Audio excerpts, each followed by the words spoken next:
how did you scale to what you're doing today, which are these multi-million-dollar houses? How did that journey occur? So the first thing I would say to budding entrepreneurs or even established ones is don't fall into the trap of scale up.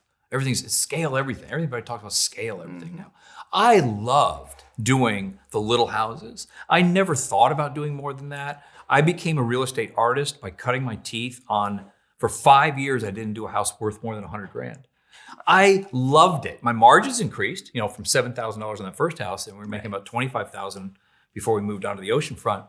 But it wasn't until I realized as Malcolm Gladwell says in his book, Blink.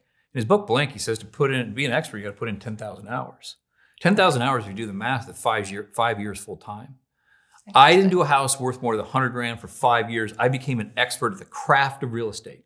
Once I became an expert at the craft of real estate, not the business, but the craft, that's when I said, I can do more. And I didn't go from 100,000 to 200,000 or 300. I went from 100,000 to 2.2 million because I knew I had, the difference was just a zero basically, right? What I was paying for the opportunity.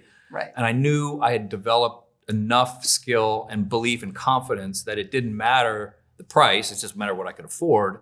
And at that time, that was what we chose. I bought a house worth 750 grand. We fixed it up and sold it for nearly 2 million.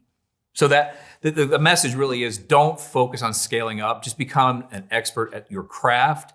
Don't think about tomorrow. If I lost everything today, I'd go back to doing crack houses again. It's just a house. It just has, 1 or 2 less zeros now.